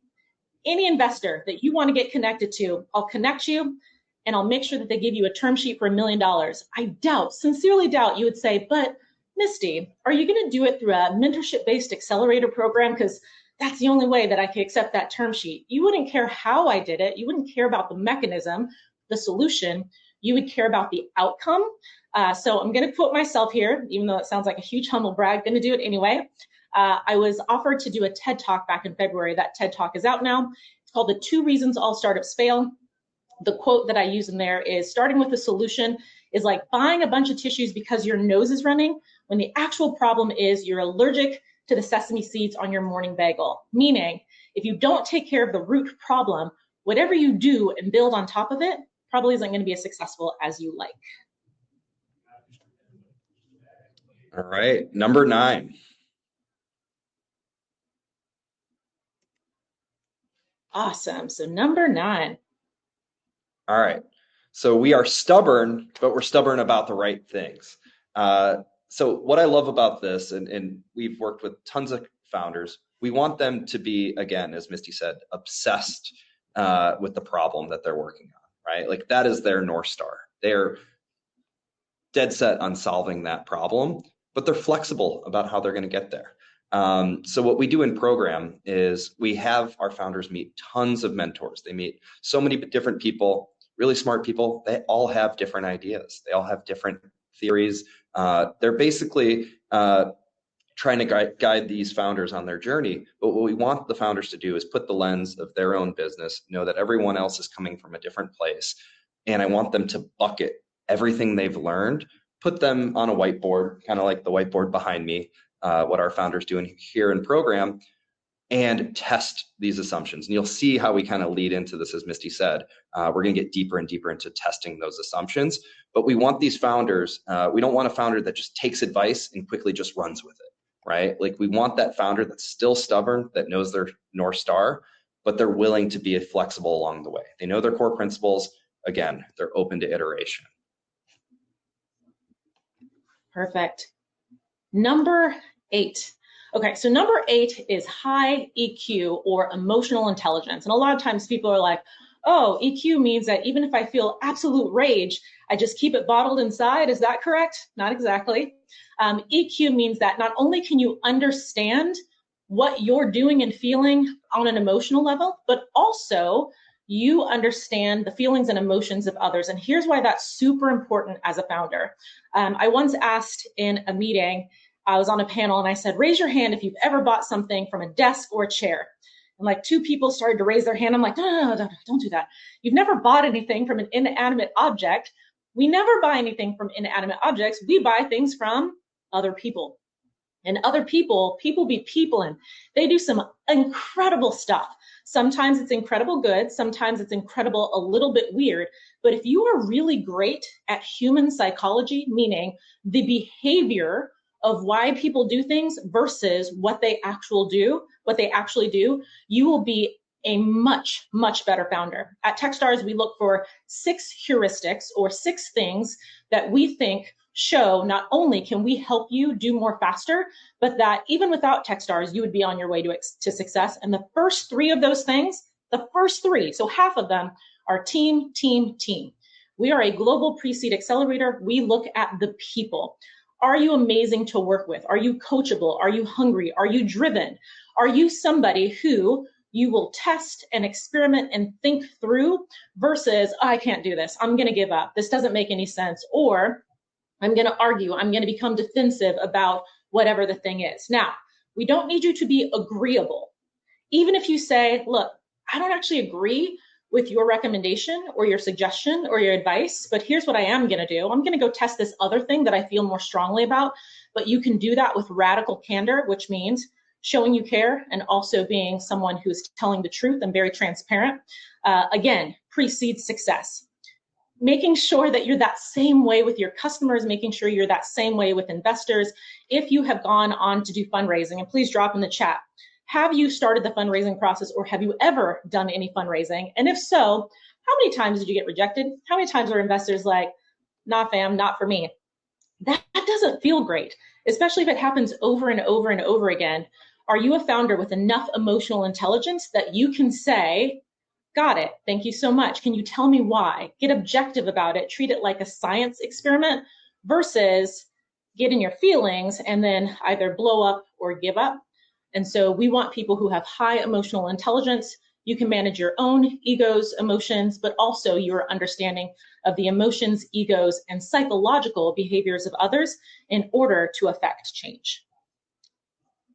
Number 7.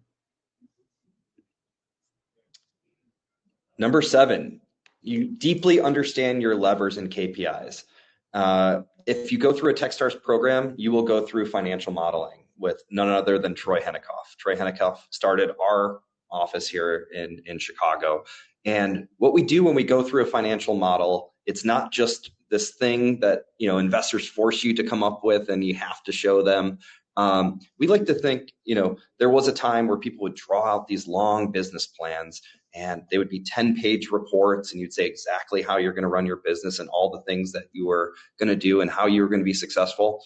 Well, we learned pretty quickly that things change a lot in your business, right? So we needed something that was more dynamic.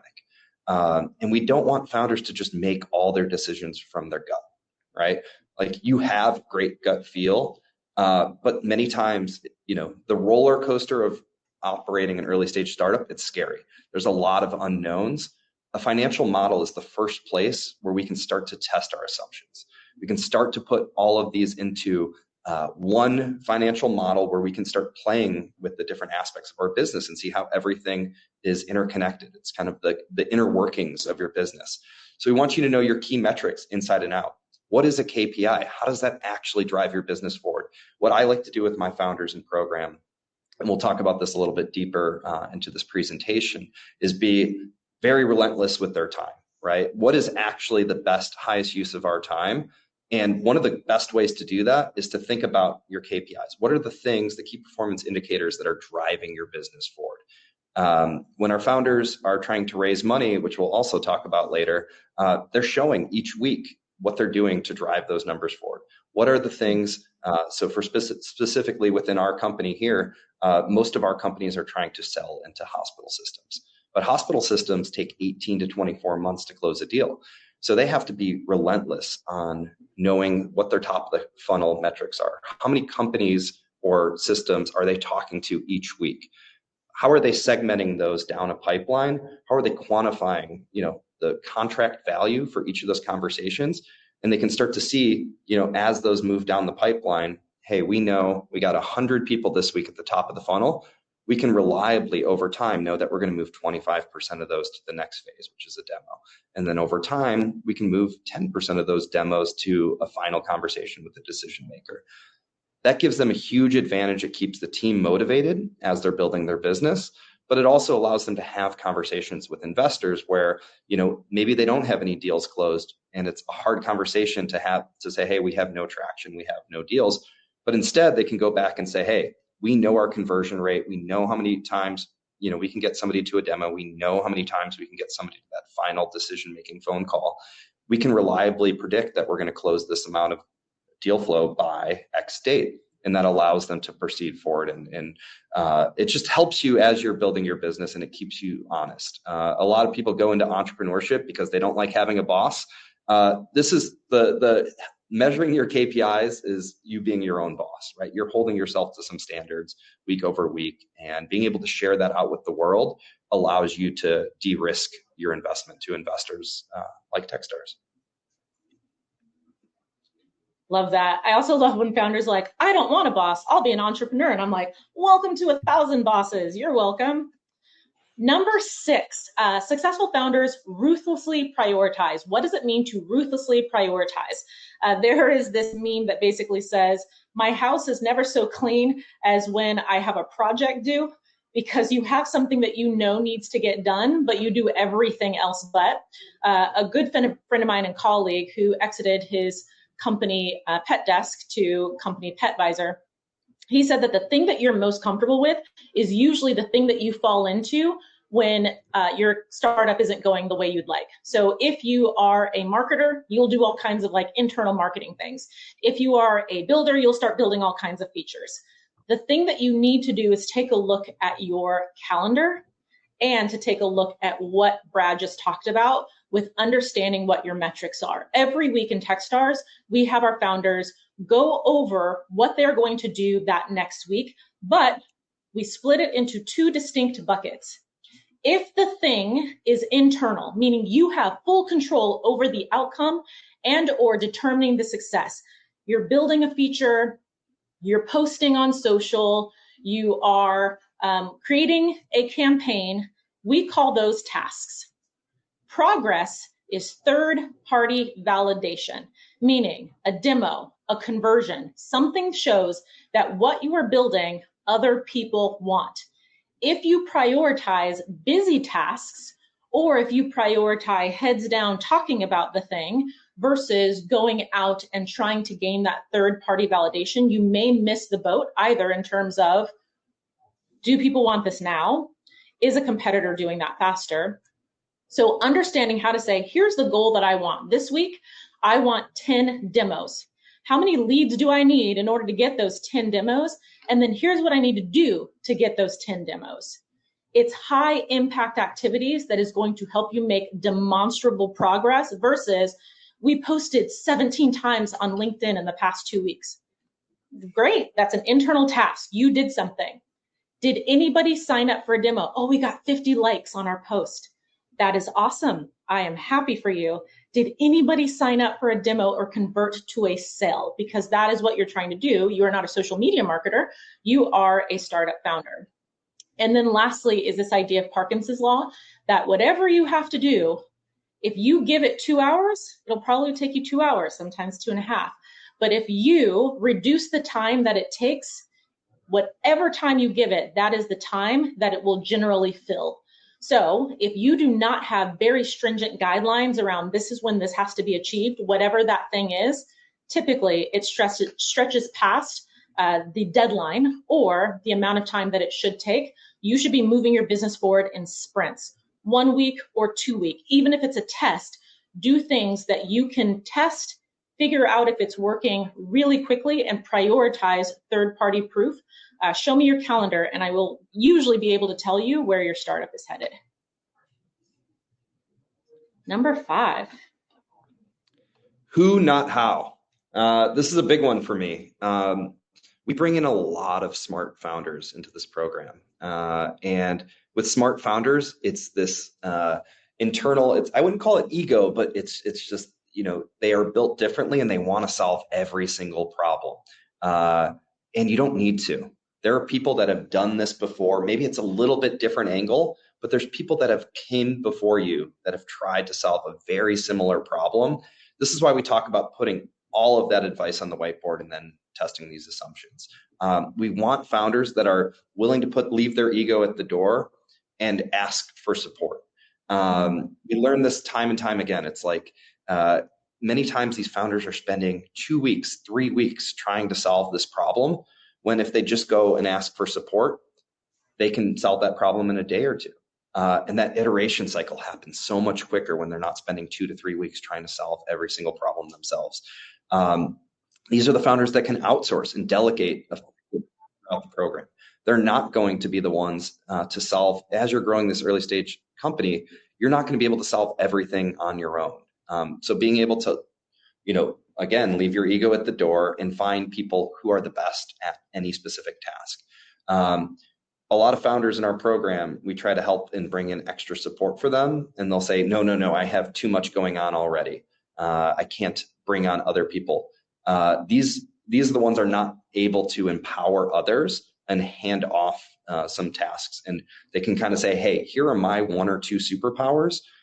I'm going to go and find other people that have other superpowers. And that's how we're going to build an effective team.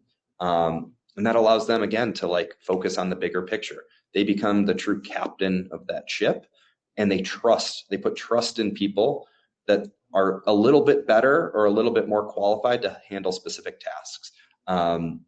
So I love this quote, Brad Feld, who's one of the co-founders of Techstars: the best leaders focus on people and delegate the how to them. So as we're building these organizations, most of the companies that are coming into Techstars maybe are 2, 3, 4 founders. They are wearing a lot of hats early on, but they're quickly able to expand that team, maybe not just with full-time hires, but with support from others that can help them get a little bit further. And that snowball effect is what really helps them be successful in the long run. Love that. Thank you, Brad. Also, when people are like, but I reached out to a mentor, a lot of times people reach out and say, will you be my mentor? I think the distinction that Brad is making, which is really great, is reach out with a very specific question, a non-Googleable, non-chat GPT-able question about where you are in your journey right now. Let them know what you've done and then why they are the best person you think to answer that question. That is the best way to move forward versus, hey, you stranger that I don't know, will you be my mentor? How do you even know if they'd be a good mentor for all the things? Very, very specific and targeted is always best. I'm not a big sports person, but I do know Kobe Bryant, RIP, and he talked a lot about practicing the basics over and over again. Make sure that when you are building your startup, you do not get bored with those basics. I have had founders to this day, went through Techstars. During Techstars, you send weekly investor updates. They still continue to send monthly and quarterly updates. They talk about what they're doing, what's not working, the asks they have, and shout outs to the people who are helping them. They get so much more momentum as well as assistance by keeping people in the loop about what they're doing and ways that they can help. It's like the Baader-Meinhof syndrome. And if you've never heard of Baader-Meinhof, essentially what that is, have you ever bought a car and then you start seeing that car everywhere? It's because now you are attuned to seeing a very specific thing. Same thing with investor updates. You get people attuned to what you are working on, and then they are more easily able to go out and spot those things for you on your behalf or come up with helpful solutions for challenges you might be going through. Customer discovery should never end. Always be talking to your customer. We had this big conference called FounderCon, and I believe it was 2023 at FounderCon. They had the CEO of Carta on the stage, and he said that day he had talked to 4 customers. Carta's not a small company, y'all, and he is still talking to his customers. And then also, when you feel like you are stuck, go back to the beginning foundational elements of building a startup. Start with an observation. Because I have observed this, I think that this might happen. Because I have observed there are a lot of 30 to 45-year-old women on Facebook, and that's who I would like to reach, I think that either promoting myself or marketing on Facebook might be a good idea. Let me test that in a 1-week sprint. So anytime you feel stuck, going back to the basics, I did see a question that said, well, how do I convince people to join me? Or how do I convince people to do this thing if I don't have a lot of money? And that's where charisma comes in, the EQ comes in. All of these things that we've been talking about build on each other. Can you find people who desire these things that we've listed in points 10 through now 4, the same as you, and who will put in that same blood, sweat, and tears like you will? Those are the people that you should be searching for if you're not ready to start hiring talent. All right, number 3.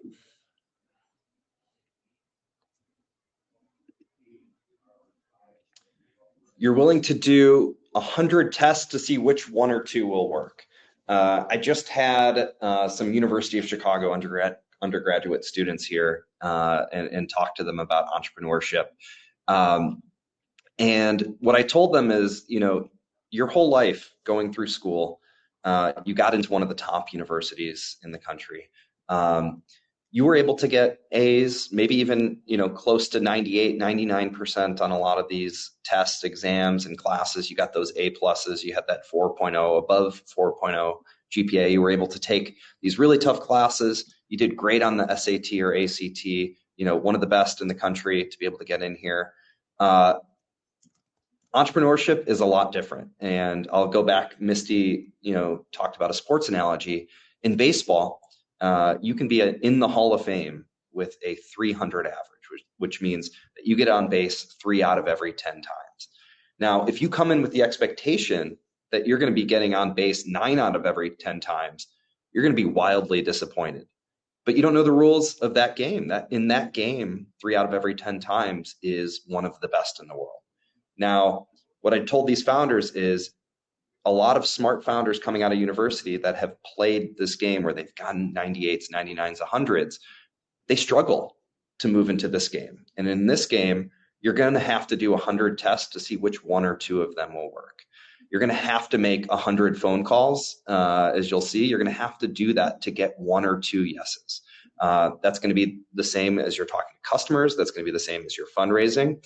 As you kind of can start to see this thread, early stage startups are about experimenting. You're going to have to do a ton of things to see which 1 or 2 will work. There is likely a power law in that those 1 or 2 can help start that flywheel for your business, right? We want the founders to fail fast and learn as quickly as possible. With every one of these tests, you should be taking back and saying, hey, here's what I learned. I can iterate. Now I know. Here. And then you start to build those patterns. You have that pattern recognition where you can say, okay, maybe I made a list of my top 100 customers that I want to go after. Maybe I built 4 or 5 columns where I stacked ranked, 5 different, criteria that would make sense of who would be my favorite customer. And a lot of times our founders work from the back end, their top 100 customer, and they learn as they go up that list up to their number 1 dream ideal customer. So they've gotten all of that feedback along the way so that they can be ready for those conversations. Again, you're constantly iterating, you're learning, but you have to know the game that you're playing, and the game that you're playing likely has a 1 or 2% success rate, and that's great. So just know as you get into this game that that's going to be what it takes, and that's what great looks like. Fred, thank you so much for explaining baseball to me. I was today years old when I learned exactly what that average meant. So yay, we're all learning something today, y'all. Number 2, this culmination leads to number 2 for me, and that is action will lead you towards answers. Don't talk about what you want to do, test it and see.